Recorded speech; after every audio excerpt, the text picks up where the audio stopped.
Bonjour à tous, bienvenue à ce webinaire proposé par ADN. Je me présente, je suis Aurélie Deriveau, je suis responsable du pôle qualité chez ADN. Pour votre information, les slides que je vais vous présenter sont disponibles en format PDF dans l'onglet de GoToWebinar documents à distribuer, donc n'hésitez pas à le télécharger. N'hésitez pas non plus à poser des questions dans l'onglet questions. Je le consulterai de temps en temps pour essayer de répondre au maximum de vos questions. Et pendant cette présentation, j'essaierai de la ponctuer par quelques sondages. Voilà. Donc, je vais pouvoir démarrer. Donc, le but de cette présentation aujourd'hui, c'est de vous parler de notre plugin Document Management pour Confluence et de vous expliquer en quoi ce plugin répond aux exigences réglementaires qui vont soit applicables. Alors, il faut savoir que pour cette présentation, je m'en suis rendu compte hier soir, j'ai très axé sur la réglementation des dispositifs médicaux. Néanmoins, toutes les exigences que je vais présenter là sont un petit peu les mêmes que celles qu'on retrouve pour la réglementation applicable à l'industrie pharmaceutique, que ce soit les GMP européennes ou les bonnes pratiques de fabrication pour la France. Alors, voilà comment je vais dérouler ma présentation. Alors, tout d'abord, pardon, je regardais les questions en même temps. J'ai vu qu'il y avait une question, donc je voulais être sûre qu'il n'y ait pas de souci. Très bien. Je vais découper ma présentation en 4 grands chapitres. Donc, d'abord, je vais vous faire une présentation rapide de Confluence pour ceux qui ne connaîtraient pas cet outil. Ensuite, je vais vous parler des exigences réglementaires qui sont applicables pour tout ce qui est gestion documentaire et gestion des enregistrements électroniques. Ensuite, je vais vous présenter en quoi le combo DMC, Comala et Confluence vous permet de répondre à ces différentes exigences réglementaires. Et ensuite, je vais finir par une brève conclusion et par nous présenter notre offre, l'offre ADN sur les différents services qu'on propose autour de ce plugin DMC. Alors, je vais commencer pour connaître un petit peu, savoir dans le détail où je dois aller, par vous envoyer quelques petits sondages. Alors, le premier, ça va être, si vous pouvez y répondre, s'il vous plaît, de savoir quel est votre profil. Voilà, pour que je puisse savoir à peu près à quel profil je m'adresse. Donc, merci beaucoup pour vos votes. Je vois que vous êtes très réactifs. Merci beaucoup. Alors, oui, je vois que vous êtes quand même une grande majorité de responsables qualité et affaires réglementaires. Et ensuite, je vais avoir une deuxième question, juste pour savoir si vous connaissez Confluence et si vous l'utilisez déjà. Voilà, donc les résultats. Donc, vous êtes une grande majorité à l'utiliser et à le connaître. Il y a quand même un quart d'entre vous qui ne connaît pas Confluence, donc je vais faire une brève description de ce qu'est Confluence pour qu'on soit tous alignés et tous sur le même niveau de connaissance. Alors, Confluence, c'est un outil de l'éditeur australien Atlassian. Donc, c'est une suite dans laquelle vous allez retrouver Jira, Bitbucket et Trello. L'intérêt d'utiliser Confluence pour la gestion documentaire, c'est qu'il est lié nativement à Jira. Donc, si vous avez, je sais pas, des développeurs ou des personnes chez vous qui utilisent Jira, sachez que l'avantage de Confluence, c'est qu'on peut faire des extractions natives de Jira et du coup générer de la documentation de manière facilitée. Il est configurable par l'utilisateur final. C'est une base de connaissances de type wiki. L'accès se fait en ligne et vous avez 2 versions possibles, soit une version disponible sur le cloud, soit une version disponible en data center. Et sur la marketplace Atlassian, vous allez avoir un certain nombre de plugins qui vous permettent de, en quelque sorte, faire énormément de choses avec ces outils. Et notamment, c'est le but de cette présentation. Moi, je vais vous présenter le plugin en partie Comala parce que pour avoir une GED conforme, il faudra utiliser ce plugin-là. Et aussi, bien sûr, le plugin ADN qui est DMC, Document Management for Confluence. Donc, Confluence, il fonctionne avec des espaces, et dans ces différents espaces, vous allez avoir des pages. Pour ce qui est de la gestion documentaire, une gestion électronique de la documentation telle qu'on l'entend, c'est ces pages-là qui vont être vos documents de travail. Donc, ça pourrait être vos SOP, vos procédures, pardon, ou vos instructions de travail ou toute autre documentation si vous avez un espace dédié qui sert à gérer la documentation technique. L'avantage de Comala, c'est qu'il permet une création de contenu intuitive. Donc, vous avez grosso modo les mêmes fonctionnalités que dans un Word. Ça permet de collaborer en temps réel. Donc, tous vos collaborateurs permettent de travailler en même temps sur un même document. Ça permet d'avoir une gestion efficace du contenu. Et bien sûr, l'avantage de la suite Atlassian, c'est qu'il est possible de faire une intégration et une personnalisation assez puissante. Donc, Confluence nous permet de gérer des espaces pour classer les documents. Il permet de retrouver facilement les documents grâce à une fonction de recherche qui est assez puissante dans Confluence. Il permet aussi de mettre sous contrôle les accès. Donc, vous allez facilement pouvoir déterminer qui aura accès à votre documentation en lecture, en écriture. Voilà. Ça permet de travailler à plusieurs en temps réel sur un même document. Ça permet de stocker les documents externes, puisque vous allez pouvoir mettre des pièces jointes de tout format à vos pages Confluence. Et ça permet aussi d'extraire toute une partie de vos espaces documentaires en PDF. Là, c'est très intéressant. Si par exemple, vous utilisez un espace dédié à la génération de votre documentation technique, si vous êtes une entreprise du dispositif médical, ça vous permettra en quelque sorte, presque en un clic, d'extraire toute votre documentation technique en PDF. Alors, comme je l'ai dit, Confluence est un outil qu'on peut personnaliser. Donc, cette personnalisation va nous permettre de gérer automatiquement les versions de documents, de mettre en place des workflows d'approbation, d'avoir une signature électronique conforme au 21 CFR Part 11. Donc, ces deux points-là vont être possibles grâce au plugin Comala. Ça permet de demander une confirmation de lecture.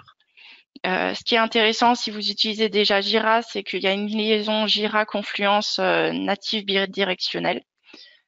Donc, par exemple, ça vous permet d'extraire toutes vos exigences sur un même et seul document. Ça permet aussi de recevoir des notifications automatiques par mail sur l'état des documents. Donc, on le verra après quand un workflow d'approbation ou de relecture est lancé. Voilà, donc ça permet de notifier les personnes concernées par email. Alors maintenant, je vais passer en revue les exigences réglementaires qui sont applicables dans le cadre d'une gestion, de la gestion de la documentation. Alors comme je l'ai dit, je me suis très axée sur le monde du dispositif médical. Néanmoins, toutes les exigences qu'on va passer en revue ici, ce sont exactement les mêmes qui seront décrites dans les BPF ou les GMP européennes pour tout ce qui est industrie pharmaceutique. Donc, on a d'abord l'ISO 13485 qui a un chapitre dédié à la maîtrise de la documentation. Donc, il vous demande d'avoir une procédure documentée et de définir les contrôles nécessaires pour revoir, approuver les documents, mettre à jour si nécessaire et approuver à nouveau toute la documentation, s'assurer que la version en vigueur et les modifications des documents sont identifiées, s'assurer de la disponibilité sur le lieu d'utilisation, bien sûr assurer que les documents restent lisibles et facilement identifiables, assurer que les documents d'origine extérieure sont identifiés et que leur diffusion est maîtrisée, prévenir la détérioration ou la perte des documents et bien sûr empêcher toute utilisation non intentionnelle de la documentation périmée. Donc là, si on résume ces exigences, il vous faudra avoir des cycles d'approbation de la documentation avec des autorités définies, donc qui aura le droit de revoir ou d'approuver votre documentation. Avoir un process qui permet d'identifier les mises à jour des documentations et de les refaire passer par ces workflows d'approbation. Avoir une gestion de version. Avoir une identification claire des documents. Que bien sûr, les documents à jour soient disponibles et qu'on puisse identifier toutes les modifications qui ont été réalisées sur ces documents. Il faut avoir un process de gestion de la documentation obsolète qui doit être retiré des versions applicables, avoir des accès maîtrisés, définir les autorisations en termes de modification, lecture, consultation. Les procédures doivent être disponibles sur les lieux d'utilisation et bien sûr, la diffusion des documents extérieurs doit être maîtrisée et tous ces documents doivent être clairement identifiés. Ensuite, dans cette ISO 13485 version 2016, on a aussi un chapitre sur la maîtrise des enregistrements. Du coup, je ne vais pas vous relire la norme. Soit vous la connaissez, soit vous pourrez le retrouver dans le document PDF. Donc là, on vous demande de contrôler les conditions d'identification des enregistrements, de stockage de la documentation, de maîtrise de la sécurité et de l'intégrité des documents, notamment par tout ce qui est audit trail et signature, avoir une accessibilité permanente à ces enregistrements, maîtriser vos durées de conservation et bien sûr être capable de répondre aux durées de rétention qui vous sont imposées en fonction de vos secteurs et en fonction des documents qui vont être produits. Avoir la possibilité et avoir des procédures pour tout ce qui est destruction de ces documents une fois que la durée de rétention est atteinte et bien sûr mettre en place toutes les conditions nécessaires pour la protection des données médicales. Ensuite, si on passe côté Nord-Amérique, on va avoir le 21 CFR Part 11, donc le chapitre dédié à la signature et aux enregistrements électroniques, qui va définir les conditions sur lesquelles un enregistrement électronique va être équivalent à un enregistrement papier, les conditions sous lesquelles une signature électronique va être équivalente à votre signature manuscrite, et bien sûr, le combo des deux, l'équivalence entre une signature électronique sur un enregistrement électronique à une signature manuscrite sur un enregistrement papier. Donc l'objectif de ce 21 CFR Part 11, c'est vraiment de définir les règles pour pouvoir garantir l'authenticité, la fiabilité et la validité de tout ce qui est données numériques. Donc authentifier la validité des documents électroniques et attester de l'authenticité des documents et signatures électroniques. Donc là, je vous ai repris tel quel quelques exigences du 21 CFR Part 11. Bien sûr, on doit limiter l'accès uniquement aux individus autorisés. Vous devez avoir un audit trail avec horodatage, actions réalisées et personnes concernées, personne qui a fait l'action. La signature électronique doit employer au moins deux composants, par exemple un code et un nom d'identification et un mot de passe.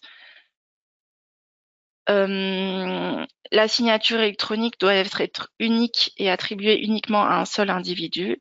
Et bien sûr, chaque signature électronique doit s'associer des indications telles que le nom de la personne qui a signé, la date, l'heure, quand la signature a été exécutée et la raison de la signature. Bien sûr, il doit avoir un lien très fort entre l'enregistrement électronique et la signature. Donc en gros, si on résume, le 21 CFR Part 11 nous impose d'avoir une identification claire du signataire, donc une impossibilité de réutiliser, de réattribuer des signatures numériques. Elles doivent demeurer la propriété exclusive du signataire initial. L'identité de la personne qui signe doit être vérifiée. On doit bien sûr avoir un audit trail qui permet de retracer toutes les actions qui ont été réalisées. La signature électronique doit comporter à minima 2 composantes, donc soit identifiant et mot de passe, soit comme on le verra pour DMC, ça va être un identifiant et un token. Sur les documents signés, on doit retrouver l'horodatage, le nom du signataire et l'objet de la signature. Tout ce qui est gestion des accès, gestion des mots de passe doit être maîtrisé et contrôlé. Et bien sûr, on doit avoir un lien indéfectible entre la signature et l'enregistrement. Si on reste Nord-Amérique et que vous êtes une entreprise du dispositif médical, vous allez être soumis au 21 CFR Part 820. Donc là, pareil, je vais pas vous lire les exigences. Mais en gros, ce qu'on vous demande, c'est comme pour l'ISO 13485 d'avoir des cycles d'approbation des documents avec des droits précis, pardon. Donc, pouvoir identifier de manière claire les approbateurs et les signataires de vos documents. Que les versions à jour soient disponibles aux utilisateurs et qu'on puisse identifier toutes les modifications qui ont été réalisées sur vos documents, d'avoir un process de gestion des documents obsolètes et bien sûr qu'ils soient retirés de la documentation applicable, ou en tout cas que vos utilisateurs puissent clairement identifier les documents qui sont obsolètes de ceux qui sont applicables, avoir un accès maîtrisé, et bien sûr que vos documents soient disponibles pour les utilisateurs. Si on prend le nouveau règlement 2017-745 relatif aux dispositifs médicaux, on voit que le terme documentation apparaît quand même 214 fois dans ce règlement. Donc vous devez être en capacité de fournir, de maintenir et de mettre à jour cette documentation requise. Donc ce qu'on vous demande, c'est que la documentation technique doit être présentée de manière claire, organisée et non ambiguë et sous forme facilement consultable. Et comme pour l'ISO 13485, vous allez avoir des exigences en termes de contrôle de la documentation et de contrôle des enregistrements. Ensuite, si vous êtes une entreprise du dispositif médical et que vous commercialisez ou avez l'intention de commercialiser un logiciel, dispositif médical, vous allez être soumis à l'IEC 62304. Là, le terme documentation apparaît 53 fois dans la norme. Donc pareil, vous allez devoir être en capacité de fournir, maintenir et mettre à jour toute cette documentation qui est requise. Et pareil, dans cette norme, on vous demande d'avoir en place un système de management de la qualité qui répond soit aux exigences de la norme ISO 13485, soit à une autre norme existante. Donc pareil, vous devrez prouver que vous avez une bonne maîtrise de la documentation et que vous maîtrisez vos enregistrements. Alors, je vais juste me permettre de vous envoyer une nouvelle petite question, juste pour savoir ceux d'entre vous qui sont utilisateurs de Jira, parce que l'intérêt d'utiliser Confluence en tant que gestion documentaire est encore plus important à mon sens, encore c'est que mon avis, pour les personnes qui utilisent Jira, puisque ça leur permet de générer de la documentation de manière simplifiée ou en tout cas à minima automatisée. Merci beaucoup. Donc comme vous pouvez voir, vous êtes quand même une grosse majorité à utiliser Jira. Donc je vais à présent vous présenter notre plugin et surtout en quoi il répond aux différentes exigences réglementaires. Ah, avant ça, j'ai encore une autre question. Désolée. Juste de savoir comment vous gérez actuellement votre documentation. Est-ce que vous le faites sous format papier avec une signature manuscrite? Est-ce que vous avez un système hybride, c'est-à-dire papier numérique, que potentiellement vous n'avez pas de signature électronique, donc vous faites des scans de documents que vous numérisez par la suite. Numérisé avec une signature électronique, est-ce que vous avez un système de gestion électronique de la documentation qui existe sur le marché? Alors, il y en a plein, il y a les Innov, Viva, il y en a plein qui existent. Ou alors, est-ce que vous utilisez déjà Confluence?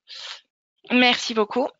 Alors, comme vous le voyez, vous êtes quand même déjà 32% à utiliser Confluence.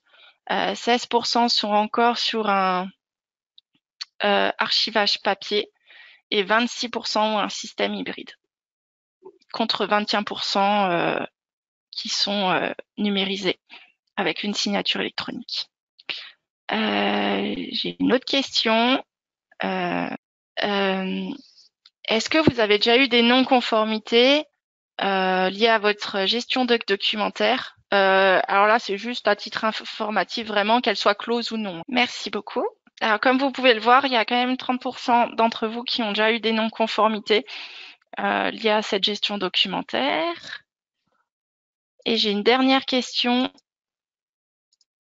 qui sera pas simple, je vous l'accorde.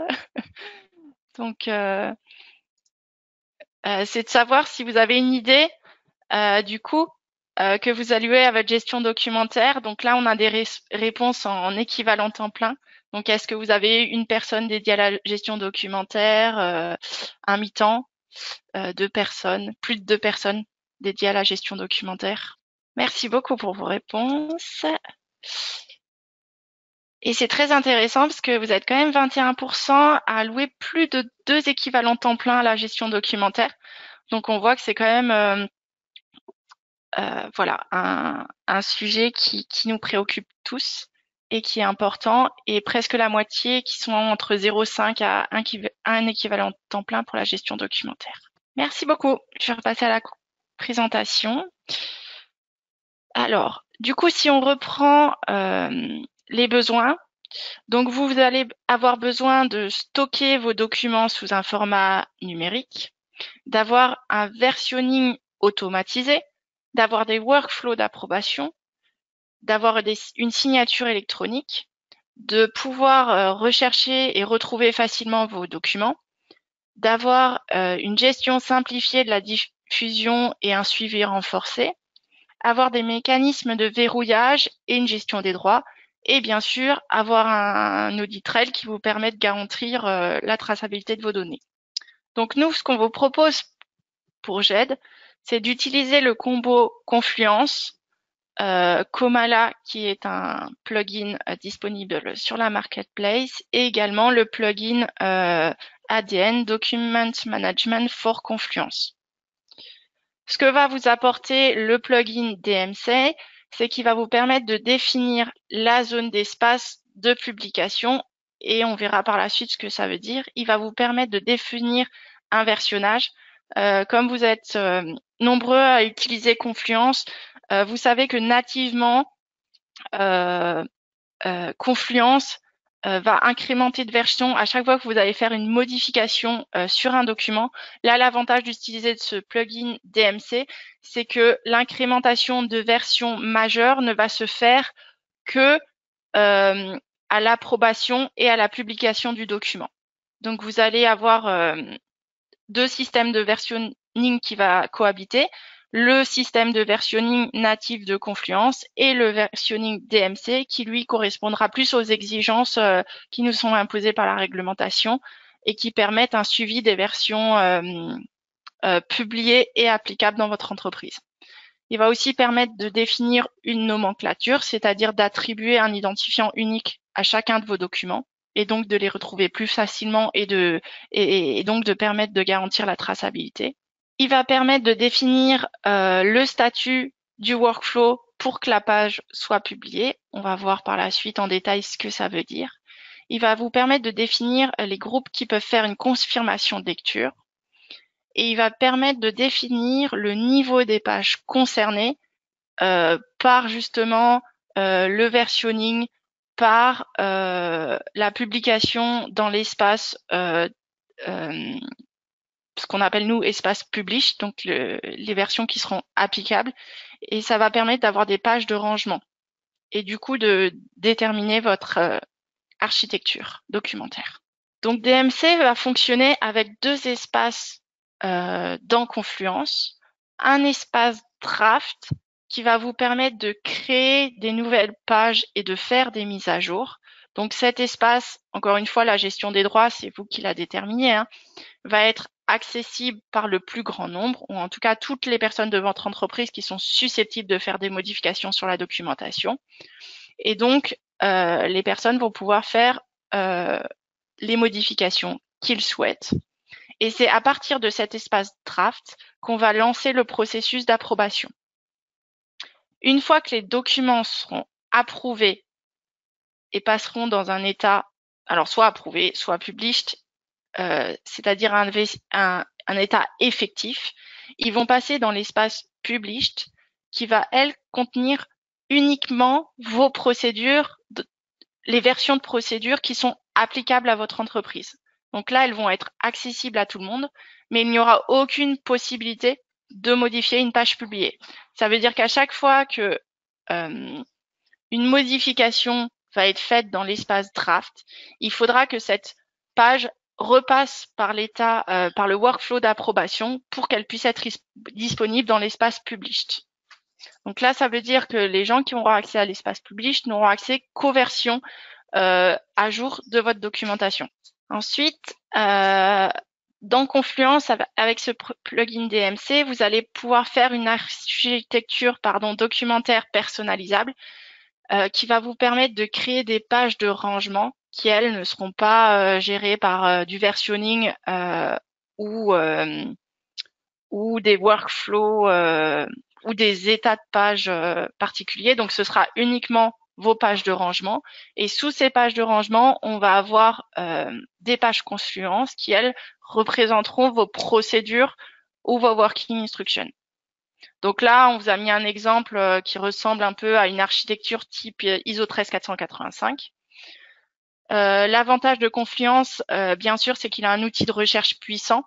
Donc, vous allez pouvoir facilement retrouver votre documentation. En utilisant Comala Document Management, vous allez pouvoir attribuer des workflows. Alors là, c'est un workflow très simple dans lequel un document à l'état draft va devoir être approuvé une première fois, puis une seconde fois pour passer dans l'étape published. Et une fois que le document sera passé dans l'étape published, il sera disponible dans l'espace published. Mais on peut complexifier ce workflow, rajouter une étape d'obsolescence, ajouter une étape de revue si nécessaire. Ça, c'est quelque chose qui est totalement personnalisable. Bien sûr, à ces différentes étapes de workflow, on va pouvoir associer ou non une signature électronique. Donc là, on est bien sur une signature qui est conforme au 21 CFR Part 11. Donc, on va avoir une identification du signataire.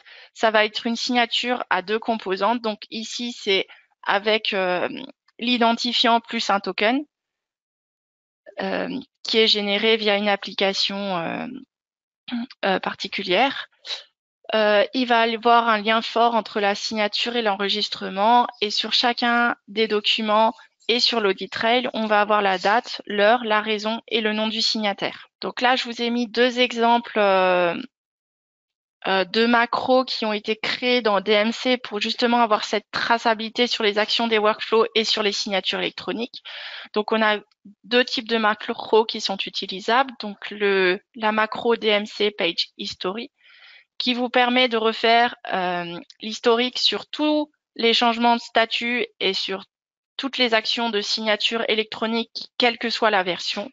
Et on a une autre macro qui est bien plus simplifiée, qui est Approve à la signature, qui va vous faire refaire l'historique et qui va vous afficher sur votre page que l'historique pour la version en question. Et donc, on retrouve bien les actions de signature électronique. Donc là, on voit que c'est moi qui a signé le document pour qu'il passe en état published le 22 novembre à 14h18. Ensuite, nativement dans Confluence, on a aussi un audit trail qui nous permet de tracer toutes les actions du workflow. Donc, on va voir qui a fait passer notre document d'un état à un autre. Et on va avoir la personne qui a fait l'action qui a été réalisée et l'horodatage. Ensuite, en utilisant DMC, vous allez aussi avoir un onglet DMC Master Page qui va être créé sur votre espace Confluence.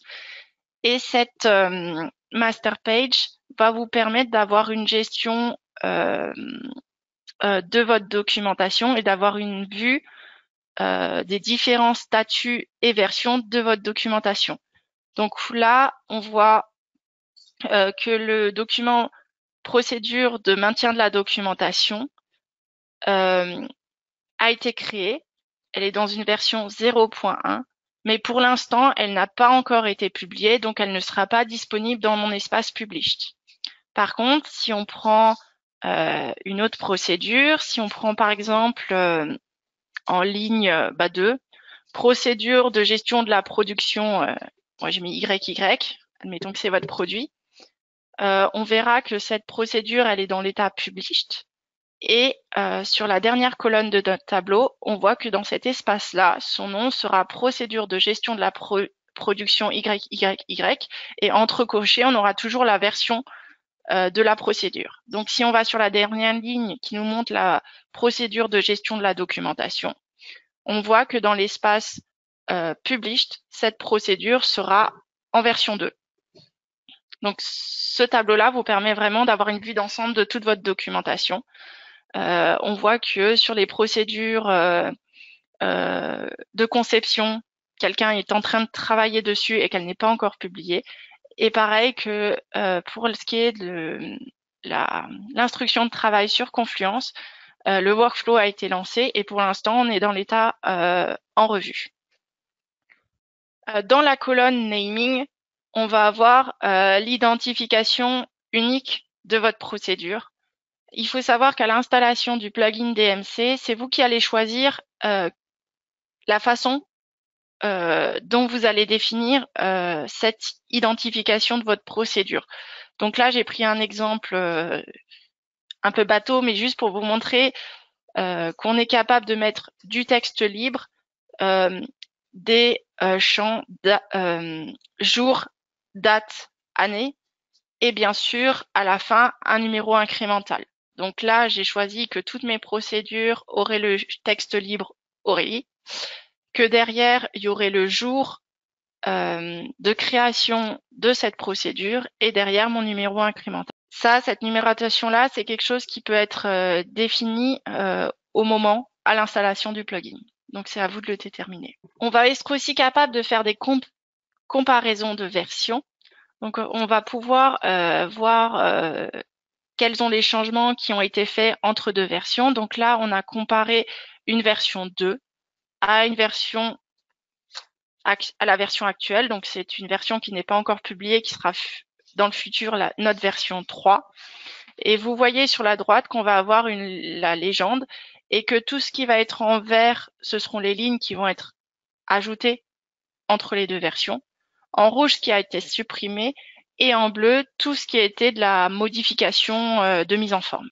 Bien sûr, vous allez aussi avoir une gestion des droits assez puissante dans ces outils. Et du coup, vous allez pouvoir limiter l'accès et les actions aux seuls utilisateurs autorisés. Vous allez pouvoir configurer des niveaux d'autorité, que ce soit au niveau des droits, mais aussi des autorisations d'administration pour chacun des espaces, pour les utilisateurs, pour les administrateurs. Et ça va être sur des opérations telles que la création, la modification, la lecture. Vous allez déterminer qui aura le droit de signer à telle étape du workflow. Si par exemple vous voulez qu'il y ait une approbation qualité pour toutes les SOP, vous allez pouvoir déterminer un groupe qualité qui aura le droit de signer en tant que signataire qualité. Vous allez déterminer qui a le droit de créer, modifier, désactiver des comptes utilisateurs, qui pourra faire la gestion des accès et des utilisateurs, donc l'ajout de nouveaux utilisateurs, la désactivation, la modification ou la suppression. Vous allez pouvoir aussi gérer les utilisateurs par groupe et bien sûr donner des rôles et des autorisations pour ces différents groupes. Bien sûr, on a conscience que potentiellement, vous avez déjà de la documentation qui existe chez vous. Donc, il faut savoir qu'on est capable de faire une migration automatisée de cette documentation dans Confluence, qu'elle soit hébergée dans Confluence ou ailleurs. Et derrière, on va faire une validation du nombre de documents migrés, mais aussi de l'intégrité de ces données. Donc, on va faire une validation qualitative, mais aussi quantitative. Ce, afin de garantir l'intégrité de vos données. Alors, j'ai une dernière petite question pour vous, afin de savoir, est-ce qu'il y en a chez vous qui ont déjà installé ADMC ou qui ont pour projet de l'utiliser? Ok, donc merci, c'est très intéressant. Donc, il y en a 16% qui l'ont mais qui ne l'utilisent pas, et 84% qui ne l'ont pas installé. Alors, il faut savoir que là, vous avez les coûts pour chacun des plugins et pour Confluence par mois et par utilisateur. Donc là, le combo Confluence plugin ADN qui est à 2 $ par mois et par utilisateur, et Komala, ça vous fait une GED à moins de 10 $ par utilisateur par mois, à peu près. Voilà. Si vous souhaitez installer ce plugin, il est disponible sur la marketplace Atlassian. Donc, vous faites une simple recherche avec l'acronyme DMC et vous allez tomber dessus. Donc, c'est Document Management for Confluence. Donc, chez ADN, ce qu'on propose, c'est de faire des formations à Confluence et bien sûr à l'utilisation du plugin DMC. On est aussi capable de vous proposer un processus de validation de votre GED. Comme je l'ai dit avant, on est capable de migrer votre donnée, de faire un maintien en conditions opérationnelles et bien sûr, si vous avez des besoins supplémentaires, on peut faire de l'intégration sur ces outils pour répondre à votre besoin et aux besoins de votre entreprise. Donc juste pour finir, une brève présentation d'ADN. Donc on intervient en tant que sur du conseil, c'est-à-dire qu'on est capable de faire des audits de configuration, des audits XP 62304. On est aussi capable de faire du conseil sur X-Ray pour la gestion des tests. On fait, comme je vous l'ai dit, de l'intégration. Donc, on est capable de faire de l'intégration pour tout ce qui est gestion documentaire sur Confluence, mais on propose aussi un service d'intégration sur Jira pour générer des process qualité qui répondent aux exigences GMP ou aux exigences de la 13485. Donc, on peut mettre en place dans Jira des process de gestion des non-conformités, des réclamations ou des CAPA, et éventuellement d'autres process si besoin. Et on propose aussi un service de formation, soit sur Jira, soit sur Confluence, bien sûr sur DMC, que ce soit en tant qu'utilisateur ou administrateur.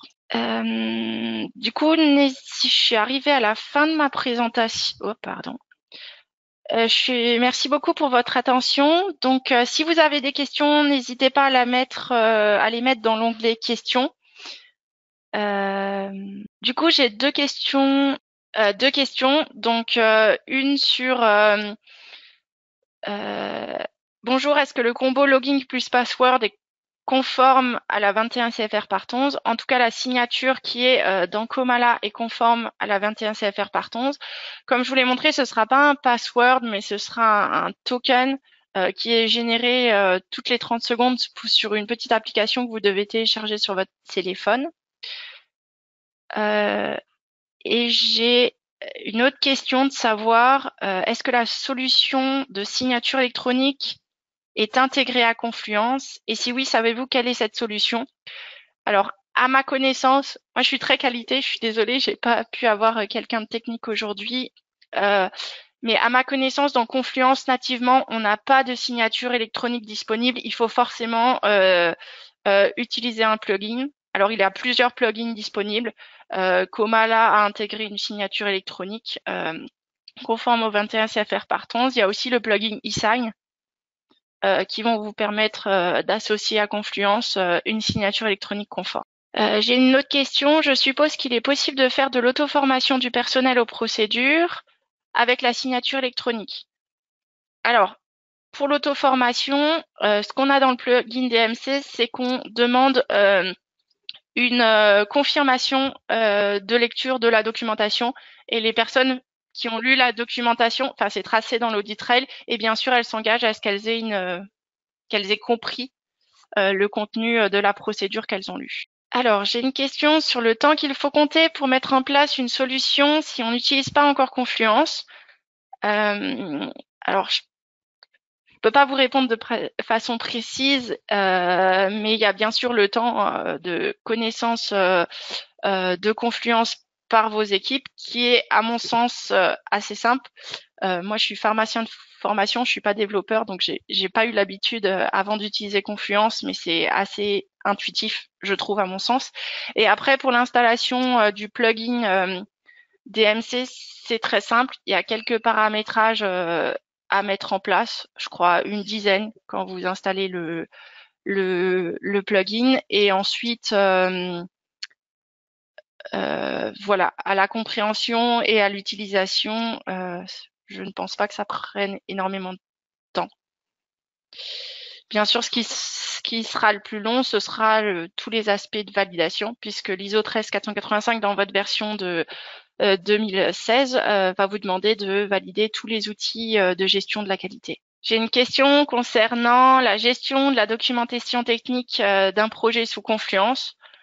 Oui, pour nous, ADN, il est possible de gérer toute la documentation technique d'un projet sous Confluence. Alors souvent, ce qu'on conseille, c'est d'avoir un espace pour la gestion de la documentation qualité et un espace distinct pour tout ce qui est de la gestion de la documentation technique. L'avantage, c'est que, encore une fois, l'export PDF va vous permettre de générer toute votre documentation technique en format PDF presque en un seul clic. Alors, une autre question concernant la mise à jour régulière de Confluence comme Jira Cloud. Effectivement, il y a des mises à jour et j'ai presque envie de dire comme tous les outils, presque tous les outils qui sont disponibles sur le cloud, il y a des mises à jour qui sont faites régulièrement sur Confluence. Et la question de la validation de l'outil, en fait, ça va dépendre de votre process. Enfin,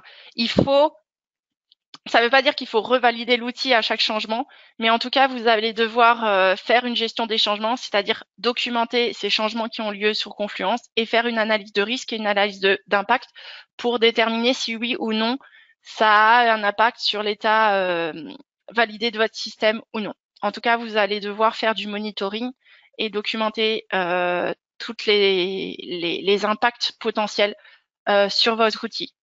Ça, c'est aussi un service qu'on propose chez ADN, donc sous forme de prestations récurrentes, de faire ce monitoring et cette analyse d'impact pour vous. Pareil, pour ce qui est de Komala et le plugin, chaque changement devra être évalué et documenté pour voir s'il y a un impact ou non. L'avantage de notre plugin, c'est qu'il est fait en fait, on a une connaissance, pour le coup, des exigences réglementaires qui vous sont applicables, que vous soyez pour les industries pharmaceutiques ou les industries dispositifs médicaux. Donc, on fera cette évaluation réglementaire en systématique si on fait une évolution du plugin. J'ai une question. Oui. Alors, est-il possible d'avoir une démo de l'utilisation de Confluence? Alors, ce qu'on propose, ce qu'on peut faire, ce qu'on fait gratuitement, c'est que vous pouvez prendre rendez-vous sur notre site internet et du coup, ce sera une démonstration de DMC. On peut vous faire une démonstration de comment fonctionne DMC pour que vous ayez une vision de comment fonctionne DMC. Pour ce qui est de l'utilisation de Confluence en tant que telle, c'est-à-dire Confluence tout seul, on propose des formations pareil, qui sont disponibles sur le site internet, auxquelles vous pouvez vous inscrire là, qui seront un peu payantes pour avoir vraiment une vue, une formation sur comment utiliser Confluence. Mais pour ce qui est du plugin DMC, vous pouvez prendre rendez-vous pour avoir une démo, pour le coup, qui sera gratuite. Du coup, j'ai juste une question. Si on prend Jira ou Jira Confluence, du coup, je ne sais pas très bien si j'ai compris la question, mais en tout cas, si c'est en termes de coût, du coup, il y a le coût de Jira, de Confluence, du plugin Komala et du plugin DMC. Et l'avantage d'avoir Jira et Confluence, c'est si par exemple vous faites votre gestion des exigences sur Jira sous forme de tickets Jira, pour le coup, vous pourrez faire des extractions avec des macros Confluence qui permettent de vous générer toute votre documentation et tout toutes vos exigences. Ça vous permet aussi de gérer votre matrice de traçabilité de façon automatisée. Et oui, toute la puissance de créer de la documentation technique, il y a vraiment un intérêt à prendre le combo Jira et Confluent. Donc, je crois que je n'ai plus de questions. Donc, merci beaucoup pour votre attention. N'hésitez pas, si vous avez des questions supplémentaires, vous avez ici mon adresse email, donc aurélie.derivo@adn.fr ou celle de notre dirigeant Philippe Baron, philippe@adn.fr. N'hésitez pas aussi, si vous voulez une démo de DMC, de voir concrètement à quoi ça pourrait ressembler d'avoir une GED sous Confluence, de prendre rendez-vous sur notre site internet. Merci beaucoup. Je vous souhaite de très bonnes fêtes de fin d'année et à très bientôt. Merci bien. Au revoir.